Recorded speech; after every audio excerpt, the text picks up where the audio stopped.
Geography একটা glance চ্যানেলে সবাইকে স্বাগত জানিয়ে আজ আমি শুরু করছি শস্যাবর্তন, শস্য সমন্বয় ও শস্য প্রগাঢ়তা। দেখো, শস্যাবর্তন বা ক্রপ রোটেশন কি? বছরের পর বছর জমিতে একই ধরনের ফসল চাষ না করে বছরের বিভিন্ন সময়ে পর্যায়ক্রমে সেই জমিতে ভিন্ন ভিন্ন ফসল উৎপাদন হলো শস্যাবর্তন। অর্থাৎ একই জমিতে বারবার এক ফসল চাষ না করে ঘুরিয়ে ফিরিয়ে যদি চাষ করা যায়, সেই পদ্ধতিটি হলো শস্যাবর্তন। এতে কি হয়? মাটির উর্বরতাও যেমন স্বাভাবিক থাকে, তেমন উৎপাদনও বাড়ে।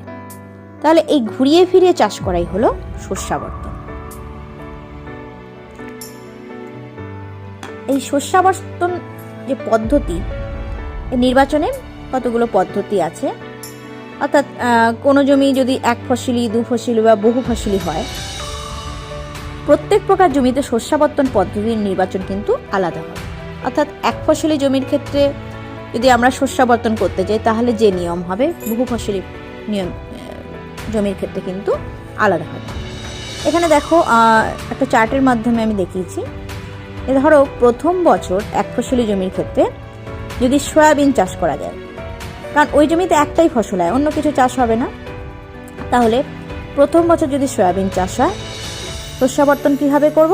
দ্বিতীয় বছরে সয়াবিন চাষ না করে গম চাষ করা হলো, তৃতীয় বছরে গমের পরিবর্তে আলু চাষ করা হলো, আবার চতুর্থ বছরে মটর চাষ করা হলো। আবার পঞ্চম বছরে কি হবে?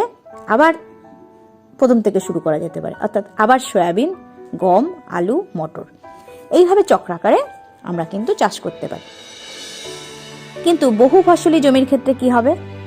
দেখো, বহু ফসলি মানে এক জমিতে বছরে 2-3 রকমের ফসল উৎপাদন হতে পারে।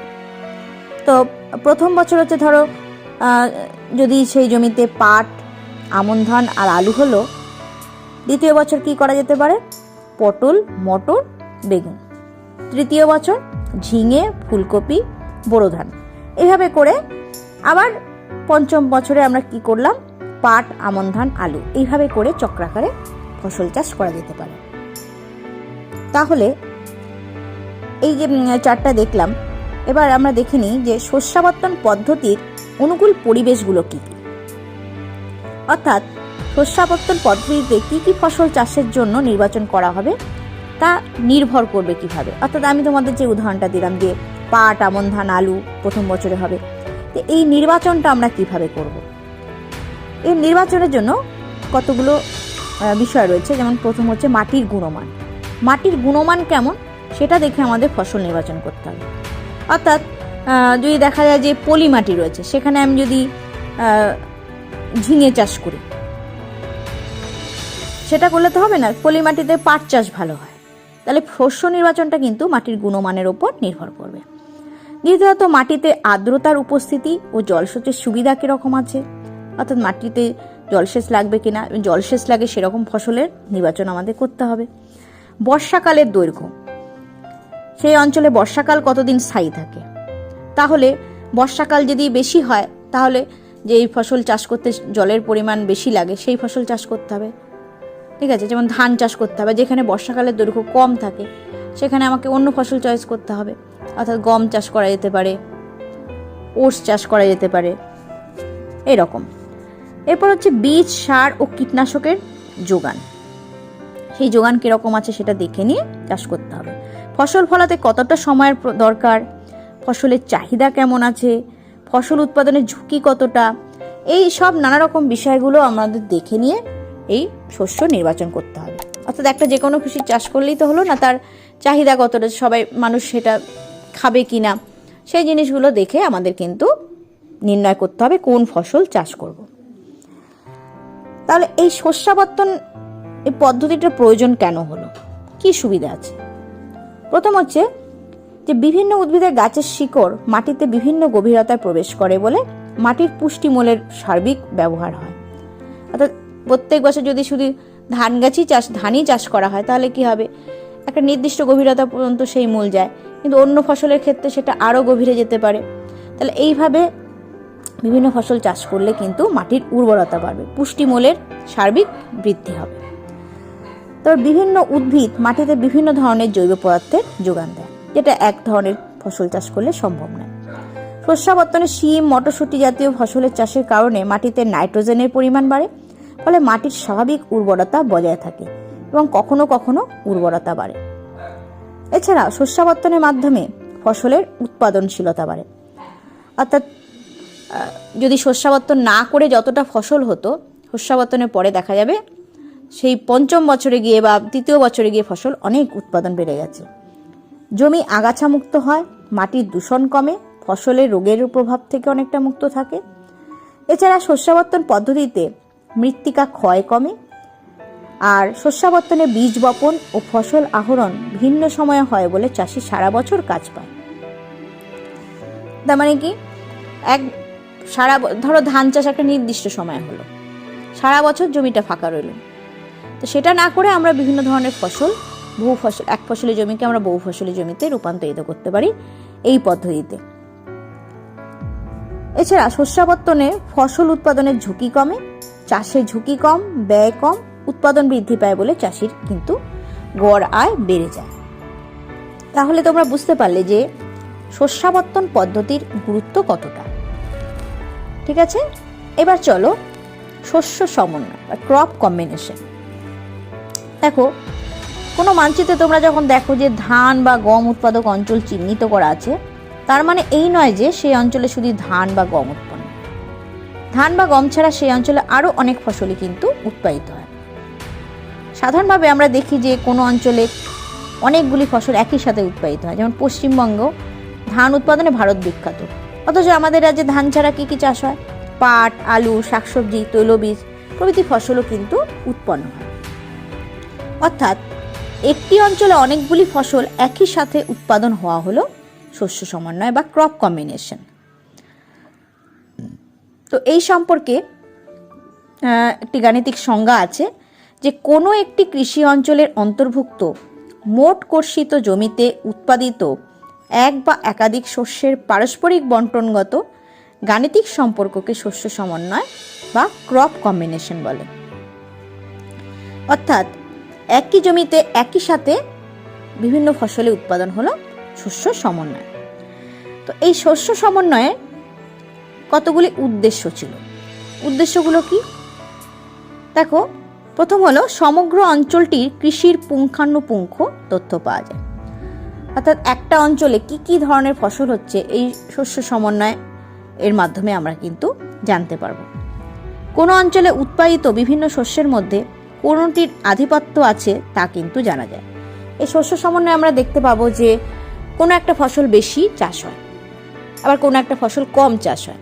তো কোন ফসলটির আধিপত্য বেশি, অর্থাৎ প্রধান ফসল কোনটা, সেটা কিন্তু শস্য সমন্বয় থেকে আমরা জানতে পারবো। অঞ্চলটিকে বিভিন্ন কৃষি অঞ্চলে ভাগ করা সম্ভব হয়। অর্থাৎ যে এখানে ধানের প্রাধান্যযুক্ত একটা অঞ্চল, কোথাও আবার দেখতে পেলে যে এখানে গম উৎপাদনের প্রাধান্য আছে, এইভাবে বিভিন্ন কৃষি অঞ্চলে ভাগ করা সম্ভব হয়। অঞ্চলটির কৃষিভূমি ব্যবহার সম্পর্কে ধারণা করা যায়। এছাড়া সেই অঞ্চলে শস্যের বৈচিত্র্য, শস্যাবর্তন, শস্যের বিশেষীকরণ সম্পর্কে জানা যায়। অর্থাৎ কি কি ধরনের শস্য চাষ হচ্ছে, শস্যাবর্তন হচ্ছে কিনা, শস্যের কোনো বিশেষ বৈশিষ্ট্য আছে কিনা, সেগুলো কিন্তু জানা যায় এই ক্রপ কম্বিনেশন পদ্ধতিতে। তাই আঞ্চলিক কৃষিজ অঞ্চলের শ্রেণীবিভাগ, অঞ্চলটির উন্নয়ন পরিকল্পনা গ্রহণের কারণে ভূগোলবিদ, কৃষিবিদ, পরিকল্পনা যারা গ্রহণ করে তাদের কাছে শস্য সমন্বয় বিষয়টা কিন্তু অত্যন্ত গুরুত্বপূর্ণ। অর্থাৎ ধরো পশ্চিমবঙ্গের বিভিন্ন জেলা আমরা যদি দেখি, কোন জেলা কোন শস্যের প্রাধান্য বেশি, বা সেখানে এক ফসলি জমি না বহু ফসলি জমি, তার ক্রপ কম্বিনেশন কি, অর্থাৎ কোন ফসলটা বেশি উৎপন্ন হয়, সেটা কিন্তু এর মাধ্যমে জানা সম্ভব। তো এর জন্য উইভার শস্য সমন্বয়ের একটা প্রামাণ্য বিচ্যুতি সূত্র উনি দিয়েছিলেন। তো এমনি আমরা সাধারণত শস্য সমন্বয়ের নির্ণয় দুরকমভাবে করতে পারি। একটা হচ্ছে ধারণামূলক পদ্ধতি, একটা পরিসংখ্যান পদ্ধতি, অর্থাৎ স্ট্যাটিস্টিক্যাল মেথডে। ধারণামূলক পদ্ধতি মানে কি? অর্থাৎ কোনো একটা অঞ্চলে ধরো প্রধান একটি বা প্রধান দুটি বা প্রধান তিনটি বিভিন্ন ফসল উৎপন্ন হয়, ধরো ধান, গম, আলু এরকম উৎপন্ন হয়। ধরো যে একটি রাজ্যে ধান, গম, পাট, আখ, আলু প্রভৃতি শস্য উৎপাদিত হয়। তো রাজ্যটির জেলা 20টি। দেখা গেল 10টি জেলার প্রধান ফসল ধান, 5টি জেলার গম, 5টি জেলার আখ। এইভাবে অঞ্চলটির উৎপাদিত প্রধান ফসলগুলিকে ধরে সমগ্র রাজ্যটিকে 3টি কৃষি অঞ্চলে ভাগ করা হলো। আবার জেলাভিত্তিক 2টি বা 3টি ফসল প্রধান হলে সেই অনুযায়ী রাজ্যকে ভাগ করা হয়। তবে এই প্রকার শ্রেণীবিভাগের কিন্তু কোনো ভিত্তি নেই। হ্যাঁ, অর্থাৎ এই যে দেখলাম যে যেটা বলছিলাম যে কোনো একটা অঞ্চলে হয়তো ধান বেশি হচ্ছে, গম বেশি হচ্ছে, তাহলে সেই অনুযায়ী কিন্তু ভাগ করা হয়। এবার দ্বিতীয় পদ্ধতিটা কি? পরিসংখ্যান পদ্ধতি। এটাই সবথেকে আধুনিক এবং গ্রহণযোগ্য পদ্ধতি। অর্থাৎ পরিসংখ্যানের উপর ভিত্তি করে অঞ্চলের শ্রেণীবিভাগ প্রথম করেন হচ্ছে হুইভার। এই পদ্ধতি খুবই আধুনিক এবং বিজ্ঞানসম্মত, এটাকে সবাই কিন্তু মেনে নিয়েছে। তো হুইভারের শস্য সমন্বয়ের যে প্রামাণ্য বিচ্যুতি সূত্র, এসডি সমান summation of D square by N. SD মানে কি? প্রামাণ্য বিচ্যুতি, অর্থাৎ পার্থক্য। তো কিভাবে করলেন? অর্থাৎ কোনো একটি মোট কৃষি জমিতে যতগুলি শস্য যে শতাংশ অঞ্চলে চাষ করা হয় তার তত্ত্বীয় মান থেকে প্রকৃত মানের পার্থক্যই হলো শস্য সমন্বয়, অর্থাৎ প্রামাণ্য বিচ্যুতি। এখানে দেখো সামেশন মানে হচ্ছে যোগ, ডির অর্থ কি? কোনো অঞ্চলের প্রকৃত শতাংশ ও তাত্ত্বিক শতাংশের পার্থক্য। অর্থাৎ কোনো অঞ্চলে যতটা চাষ হওয়ার কথা ছিল সেটা হচ্ছে প্রকৃত শতাংশ, আর তাত্ত্বিক শতাংশ হচ্ছে যতটা করা হয়েছে সেটা হলো তাত্ত্বিক শতাংশ, এর বিয়োগ। আর এন হচ্ছে প্রদত্ত শস্য সমন্বয়ের সংখ্যা, অর্থাৎ কতগুলো শস্য সমন্বয় অঞ্চলের মধ্যে পড়ছে সেটা তার সংখ্যাটা, অর্থাৎ 1 ফসলি জমি না 2 ফসলি জমি না 3 ফসলি জমি, সেই সংখ্যাটা দিতে হবে। তো এখানে একটা অঙ্কের মাধ্যমে আমি তোমাদের এখানে দেখাচ্ছি, একটা চার্টের মাধ্যমে। এই চার্টটা দেখো যে এখানে ধরা যাক যে কোনো একটা অঞ্চলে ধান উৎপন্ন হচ্ছে 48%, গম 23%, বার্লি 15%, ইক্ষু 7%, ছোলা 6%। এটা যদি উৎপন্ন হয়, এবার শস্য সমন্বয়ের ক্ষেত্রে ধরো যদি 1 ফসলি জমি হয় তাহলে দেখো এই চার্টে দেখানো আছে যে শতকরা অংশ ইন্টু ফসল সংখ্যা। 1 ফসলি মানে একটা ফসল, আর শতকরা কত? 100। তাহলে এখানে কত হলো? 100। 1 ফসলি জমির ক্ষেত্রে এটা হবে 100। 2 ফসলি জমির ক্ষেত্রে সংখ্যা শতকরা একই থাকবে 100, কিন্তু ফসলটা হয়ে গেল 2টো। তাহলে 100কে 2 দিয়ে ভাগ করলে কত হচ্ছে? 50। তাহলে 50 × 2। 3 ফসলি জমির ক্ষেত্রে 100কে 3 দিয়ে ভাগ করলে হবে 33.33। তাহলে 33.33 × 3। 4 ফসলি জমির ক্ষেত্রে 100কে 4 দিয়ে ভাগ করো, কত হচ্ছে? 25। তাহলে 25 × 4, এক্ষেত্রে 4 ফসলি। আর 5 ফসলির ক্ষেত্রে 5 দিয়ে ভাগ করবে 100কে, তাহলে হলো 20। তাহলে 20 × 5 = 100। এবার দেখো এখানে চার্টে রয়েছে যে শস্য সমন্বয় শ্রেণী: 1 শস্য সমন্বয়, 2 শস্য সমন্বয়, 3 শস্য সমন্বয়, 4 শস্য সমন্বয় আর 5 শস্য সমন্বয়। এক্ষেত্রে কি হবে? আর তার শস্য সমন্বয়ের ক্ষেত্রে তারপরে নিচেই আছে প্রামাণ্য হার, পার্সেন্টেজ। এই প্রামাণ্য হার কত? মানে কতটা থাকা উচিত, ঠিক আছে, সেটা হচ্ছে প্রামাণ্য হার। প্রকৃত হার হচ্ছে কতটা করা হলো। ধরো আমার কাছে যতটা আছে, ধরো আমার কাজ করার ক্ষমতা হচ্ছে 75%, আমি যদি করি 25%, তাহলে দুটোর মধ্যে তো পার্থক্য আছে, সেটাই। তাহলে 1 শস্য সমন্বয়ের ক্ষেত্রে আমরা কি দেখলাম এই চার্টে? 100, ঠিক আছে। 2 শস্য সমন্বয়ের ক্ষেত্রে কত? প্রামাণ্য হার কত? 50। তাহলে দুটো ফসলের ক্ষেত্রে 50-50 দুবার ধরা হচ্ছে। 3 ফসলের ক্ষেত্রে 3 শস্য সমন্বয়, যে কোনো একটা জমিতে 3 শস্য সমন্বয় হয়, তাহলে কত আমরা এখানে বের করেছি? 33.33। তাহলে 3 বার আমাকে 33.33 করতে হবে, কারণ 3টে শস্য। 4 শস্য সমন্বয়ের ক্ষেত্রে কত আমরা দেখছি এখানে? দেখো 25। তাহলে 4 শস্য সমন্বয়ের ক্ষেত্রে আমরা 4 বার লিখবো 25, তাহলে 25, 25, 25, 25। আর 5 শস্য সমন্বয়ের ক্ষেত্রে দেখো 5 বার আমরা 20 লিখব, কারণ 5 ফসলের ক্ষেত্রে 20 হচ্ছে, 5 20 100, তাহলে এখানে দেখো 5 বার 20। এবার এক শস্য সমন্বয় জমির ক্ষেত্রে প্রকৃত হার কত, মানে কতটা করেছি। আমরা কি ধরে নিয়েছি প্রথমে, যে ধান চাষ হয়েছিল 48%, তাহলে এটা এক শস্য সমন্বয়। এবার কোনটা এক শস্য সমন্বয়, কোনটাকে ধরবো, দেখো এখানে সব থেকে বেশি উৎপন্ন হচ্ছে 48% যে ধান, মানে ধান হচ্ছে এক ফসলির ক্ষেত্রে প্রধান শস্য, তাহলে এক ফসলির ক্ষেত্রে আমরা প্রথমেই ধরে নিচ্ছি 48। করার কথা ছিল কি 100% আমার জমি শস্য ফলানোর ক্ষমতা ছিল 100% সারা জমিতে সারা বছর, কিন্তু আমরা করেছি কত, 48%। ঠিক আছে। এবার দুই শস্য সমন্বয়ের ক্ষেত্রে তারপরে যে ফসলের প্রাধান্য সেটা রয়েছে গম 23%, তাহলে সেটাই হচ্ছে সেকেন্ড ক্রপ হবে। তাহলে প্রথম শস্যটা হচ্ছে 48 আর দ্বিতীয় শস্যটা হচ্ছে 23, তাই তো, এখানে 23%। এবার নেক্সট হচ্ছে তিন শস্য সমন্বয়ের ক্ষেত্রে তারপরে রয়েছে দেখো বার্লি 15%, তাহলে প্রথমে আমরা করব প্রথম দুটো লিখে নিই একই রকমভাবে, 48 গম 23 বার্লি 15%, তিন শস্য হলো। যদি কোনো জমিতে 4 রকম শস্য হয় তাহলে কি হবে, 48 23 বার্লি হচ্ছে 15 ইক্ষু 7। এবার 5 শস্য একটা জমিতে হয়তো 5 রকম ফসল হচ্ছে, তাহলে প্রথমেই চলে আসবো আমরা ধান 48%, গম 23%, বার্লি 15%, ইক্ষু 7%, ছোলা 6%। আচ্ছা, এবার আমরা বের করব বিচ্যুতি, অর্থাৎ ডি এর মান বের করব, অর্থাৎ এ মাইনাস বি, প্রামাণ্য হার মাইনাস প্রকৃত হার। ঠিক আছে, মানে এখানে দেখো এই যে প্রামাণ্য হার কত রয়েছে এক ফসলি শস্যের ক্ষেত্রে 100 মাইনাস 48, তাহলে কত হচ্ছে 52, বিয়োগ করলে কত হবে 52। এরপর দেখো দুই শস্য সমন্বয়ের ক্ষেত্রে দেখো 50 হচ্ছে প্রামাণ্য হার আর প্রকৃত হার কত 48, বিয়োগ করলে কত হচ্ছে 2। আচ্ছা, দুই শস্যের সেকেন্ড যে ক্রপটা গম, সেখানে দেখো প্রামাণ্য হার এটাও 50% হওয়ার কথা ছিল 50-50, তাহলে 50 মাইনাস 23 বিয়োগ করলে হচ্ছে 27। আচ্ছা, তিন শস্য সমন্বয়ের ক্ষেত্রে দেখো প্রামাণ্য হার ছিল 33.33, এতটা করার ক্ষমতা, কিন্তু করে ফেলেছি বেশি। ঠিক আছে, তাহলে প্রকৃত হার দেখো 48, তাহলে এটা কি হবে, করে ফেলেছি বেশি, তাহলে আমার এখানে মাইনাস হয়ে হবে উত্তর, তাই তো, 33.33 মাইনাস 48, তাহলে কত বেরোবে, মাইনাস 14.63। সেকেন্ড ক্রপের ক্ষেত্রে 33.33 মাইনাস 23 কত হচ্ছে 10.33।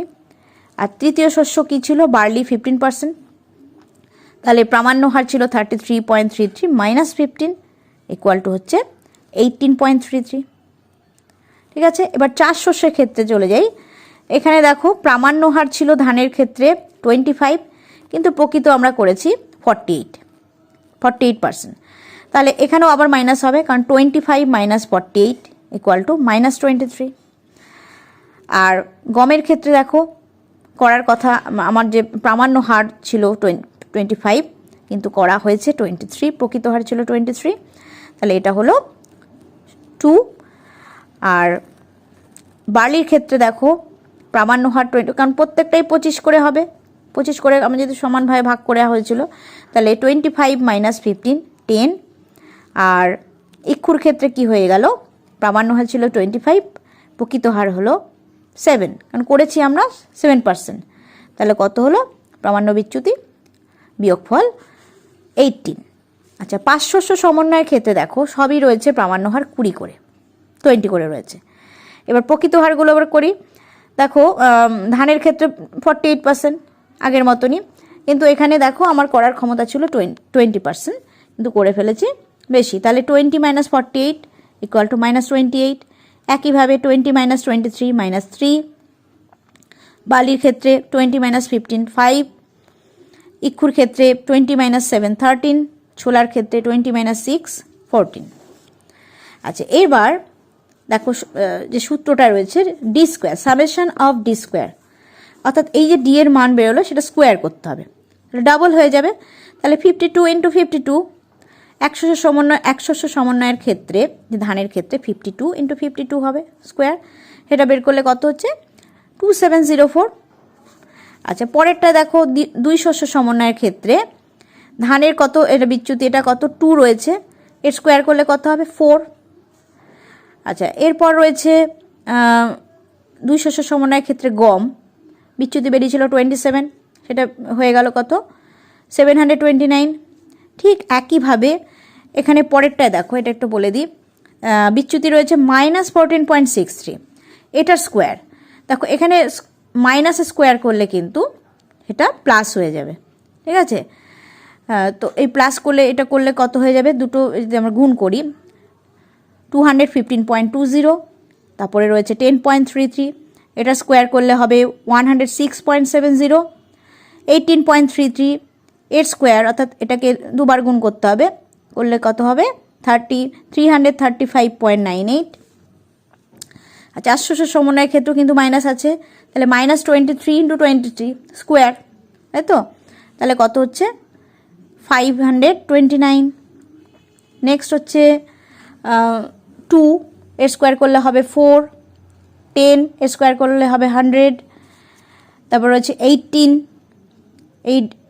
হলো ডি এর মান, এর স্কোয়ার করলে হবে 324।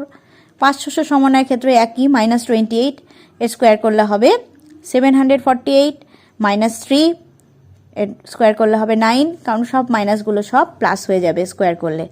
এরপর 5 এর স্কোয়ার করলে হবে 25, 13 এর স্কোয়ার করলে হবে 169, অ্যান্ড 14 হবে 196।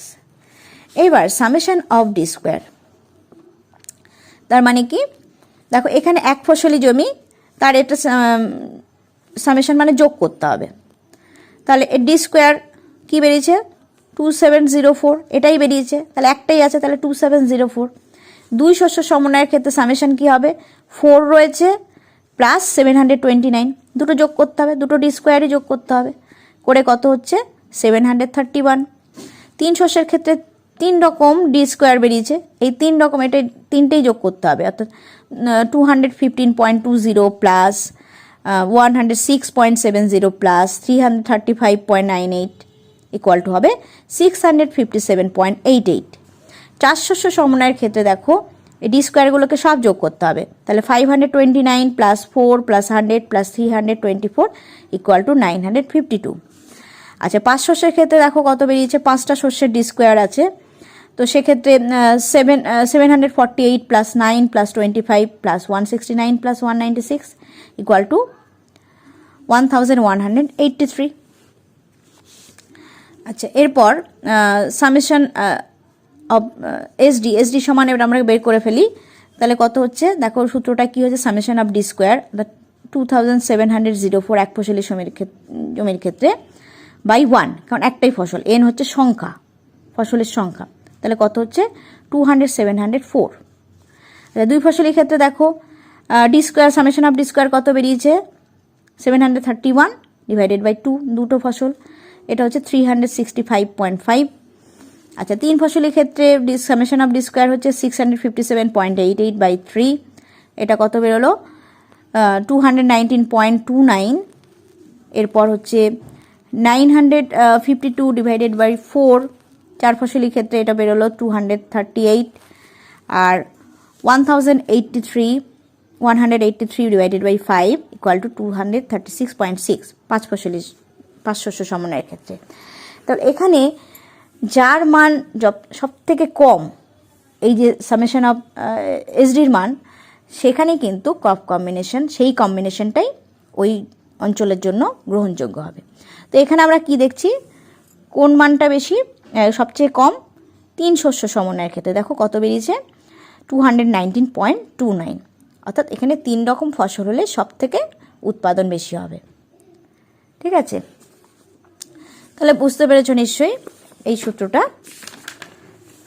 তো এখানে একটা দেখো ম্যাপ দিয়ে দেখানো হচ্ছে যে ভারতে কোথায় শস্য সমন্বয় সবচেয়ে বেশি। তো এখানে আমরা দেখতেই পাচ্ছ যে ব্রাউন কালারের অংশটা সব থেকে বেশি শস্য সমন্বয় অধিক, ইয়েলো কালারটা হচ্ছে শস্য সমন্বয় মাঝারি, আর হচ্ছে যেটা গ্রে কালার রয়েছে শস্য সমন্বয় সবচেয়ে কম। তো শস্য সমন্বয়ের উপর প্রভাব বিস্তারকারী যে ভৌগোলিক কী কারণ থাকতে পারে, ভূপ্রাকৃতিক বৈশিষ্ট্য, মৃত্তিকার প্রকৃতি, বৃষ্টিপাত, ঋতু বৈচিত্র্য, মানুষের খাদ্যের চাহিদা, উন্নত পরিবহন ব্যবস্থা, জলসেচের সুবিধা প্রভৃতি কিন্তু শস্য সমন্বয়কে নিয়ন্ত্রণ করে। যাই হোক, এবার হচ্ছে চলে আসি আমরা শস্য প্রগাঢ়তায়। শস্য প্রগাঢ়তা কি? অর্থাৎ কোনো একটি নির্দিষ্ট বছরে একই জমিতে বছরে যতগুলো সংখ্যায় ফসল উৎপাদন বাড়ানো যায় সেটাকে বলা হয় শস্য প্রগাঢ়তা বা ক্রপ ইন্টেন্সিটি। অর্থাৎ এটি হলো মোট কৃষি জমি ও নেট কৃষি জমির অনুপাত। ঠিক আছে? অর্থাৎ ধরো এখানে একটা সূত্র এখানে দেওয়া হয়েছে, দেখো শস্য প্রগাঢ়তা সিআই, ক্রপ সিআই হচ্ছে ক্রপ ইন্টেন্সিটি ইকুয়াল টু হচ্ছে মোট চাষের জমি গ্রস ক্রপ এরিয়া আর হচ্ছে নেট চাষের জমি নেট সোন এরিয়া। ঠিক আছে? অর্থাৎ মোট চাষের জমি ডিভাইডেড বাই নেট চাষের জমি ইন্টু 100। তো এই সূত্র অনুযায়ী সিআই এর মান যদি 100 হয় তাহলে বুঝতে হবে জমিতে বছরে একটি ফসল উৎপন্ন হয়। আর যদি ইন্ডেক্স 200 হয় তাহলে বছরে দুটি ফসল, আর 300 হলে বুঝতে হবে বছরে 3টি ফসল উৎপন্ন হচ্ছে। ঠিক আছে? তো এই বৈশিষ্ট্য কি? এই সূত্র থেকে বোঝা যায় যে শস্য প্রগাঢ়তার মান যত বেশি হবে ততই নেট চাষের জমিতে বছরে শস্যের সংখ্যা বাড়বে, ফলে উৎপাদনশীলতাও কিন্তু বাড়বে। ধরা যাক একজন চাষির 10 বিঘা জমি আছে, সে 10 বিঘা জমিতেই গ্রীষ্মকালে খারিফ শস্য চাষ করে আর শীতকালে 7 বিঘা জমিতে সে রবি ফসল ফলায়, আর বছরে অন্যান্য সময় 4 বিঘা জমিতে সবজি চাষ করে। অর্থাৎ বছরে তার মোট চাষের জমি কত দাঁড়ালো? আমি সবগুলো যদি ধরে নিই তাহলে 10 + 7 + 4 = কত হচ্ছে 21 বিঘা। কিন্তু তার জমির পরিমাণ আসলে কত? 10 বিঘা। তাহলে ছিল তার 10 বিঘা, সে চাষ করলো 21 বিঘা জমিতে। কি করে? কারণ সবসময় সব ফসল তো সে একসাথে চাষ করছে না, বছরে বিভিন্ন সময় চাষ করছে, চাষ করে সেটা 21 বিঘা হয়েছে। তাহলে শস্য প্রগাঢ়তার মান কি হবে? সিআই কি হবে দেখো। তাহলে মোট চাষের জমি এখানে কত হলো? 21 বিঘা ডিভাইডেড বাই নেট চাষের জমি কত হলো? 10 বিঘা, তার 10 বিঘা জমি ছিল, ইন্টু 100 কত হচ্ছে?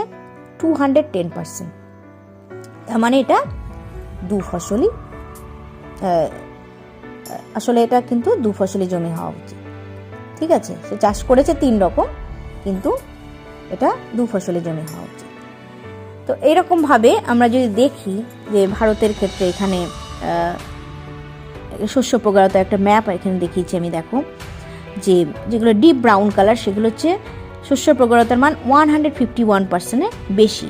এগুলোর মধ্যে কোনগুলো পড়ছে? উত্তরপ্রদেশ, হরিয়ানা, উত্তরাখণ্ড, পাঞ্জাব, পশ্চিমবঙ্গ। আর দেখো লাইট ব্রাউন কালারটা হচ্ছে শস্য প্রগাঢ়তার মান মাঝারি, 136 থেকে 150। তো সেগুলোর মধ্যে বিহার, ঝাড়খণ্ড, ওড়িশা এগুলো পড়ছে। আর লেস দ্যান 135 হচ্ছে দেখো এখানে হচ্ছে রাজস্থান, মধ্যপ্রদেশ, মহারাষ্ট্র, অন্ধ্রপ্রদেশ, কর্ণাটক, তামিলনাড়ু এগুলো পড়ছে। তো এখানে দেখো পাঞ্জাবের মান কিন্তু সবচেয়ে বেশি, 119.57%। আর মণিপুরের শস্য প্রগাঢ়তার মান সবচেয়ে কম, 100%। যাই হোক, এই শস্য প্রগাঢ়তার নিয়ন্ত্রকগুলো কি কি? সেগুলো কি হচ্ছে, মানে শস্য প্রগাঢ়তা কোথায় বেশি হওয়া সম্ভব সেটাকে নিয়ন্ত্রণ করছে জলসেচ, রাসায়নিক সার, শস্যাবর্তন, মিশ্র চাষ, দ্রুত ফলনশীল শস্য চাষ, কীটপতঙ্গ থেকে শস্যকে রক্ষা, বৃষ্টিতে যন্ত্রের প্রয়োগ। জলসেচ ক্ষেত্রে কি? জলসেচ যেখানে বেশি হবে সেখানে শস্য প্রগাঢ়তা হওয়া সম্ভব। অর্থাৎ সারা ভারতে বর্ষাকালে বৃষ্টির প্রভাবে খারিফ শস্য উৎপাদিত হয়, অথচ শীতকালে রবি শস্য সম্পূর্ণ জলসেচ নির্ভর। তাহলে জলসেচের সুবিধার কারণেই কিন্তু ভারতের অনেক অঞ্চলে এক ফসলি জমিকে দু ফসলি বা বহু ফসলি জমিতে পরিণত করা সম্ভব হয়েছে। কারণ পশ্চিমবঙ্গে অনেক স্থানে জলসেচের সাহায্যে 2 থেকে 4টি ফসল উৎপাদন করা যায়। এবার রাসায়নিক সার, একই জমিতে বারবার ফসল ফললে কি হবে? জমির উর্বরতা কমে যায়। তাই রাসায়নিক সার প্রয়োগ করে জমির উর্বরতা স্বাভাবিক রাখা হয়, যাতে সারা বছর ধরে চাষ করা যায়। শস্যাবর্তন, বছরে পর পর কোনো ফসল উৎপন্ন করা হবে তা এমনভাবে নির্বাচন করতে হবে যাতে মৃত্তিকার পুষ্টিমূল্যের সর্বাধিক হয়। তাহলে যেখানে শস্যাবর্তন বেশি হবে সেখানে কিন্তু শস্যের প্রগাঢ়তাও বেশি হবে। যেমন ধরো জমিতে তামাক চাষের পর শস্য চাষ করলে সার কম লাগে। এইভাবে মিশ্র চাষ, মিশ্র চাষের মাধ্যমে একই সাথে 2টি ফসল উৎপাদন করলে মৃত্তিকার পুষ্টিমূল্যের যেমন সঠিক ব্যবহার হয় তেমন উৎপাদনশীলতাও বাড়ে।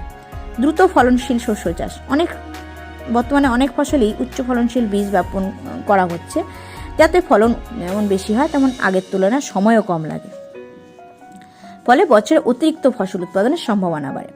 কীটপতঙ্গ থেকে শস্যকে রক্ষা। কীটপতঙ্গের হাত থেকে শস্য বীজকে রক্ষার জন্য কীটনাশকের ব্যবহার অত্যন্ত গুরুত্বপূর্ণ। তাই মৃত্তিকাকে দূষণের হাত থেকে বাঁচানো ও দূষণমুক্ত করার জন্য উপযুক্ত পদক্ষেপ নেওয়া প্রয়োজন। বৃষ্টিতে যন্ত্রের প্রয়োগ, যেমন ফসল উৎপাদনের ট্রাক্টর, হারভেস্টার প্রভৃতি ব্যবহার করলে কী হবে, কৃষিতে যেমন অনেক সময়ও বাঁচে, তেমন অতিরিক্ত ফসল ফলানো সম্ভব হয়। তাহলে তোমরা এই অংশটা খুব নিশ্চয়ই ভালোভাবে বুঝতে পেরেছ। তাহলে আজকে আমরা কি জানতে পারলাম, যে শস্যাবর্তন কি, শস্য সমন্বয় কি, আর শস্য প্রগাঢ়তা কি। তো আজকে এই চ্যাপ্টার থেকে তোমাদের জন্য রয়েছে কিছু প্রশ্ন। সেগুলো হলো: 1. শস্য সমন্বয়ের সংজ্ঞা দাও। 2. শস্যাবর্তনের সুবিধাগুলি কি কি? শস্য প্রগাঢ়তা কি? শস্য প্রগাঢ়তা কোন কোন বিষয়ের উপর নির্ভরশীল? তাহলে আজকে তোমরা এই চ্যাপ্টারটা খুব ভালো করে পড়ো এবং বইটাও পড়বে অবশ্যই। পড়ে তোমাদের যদি কোনো প্রকার অসুবিধা হয় অবশ্যই কমেন্ট বক্সে কমেন্ট করতে ভুলবে না। এবং অন্য কোনো বিষয়ে যদি তোমাদের মনে হয় যে আরও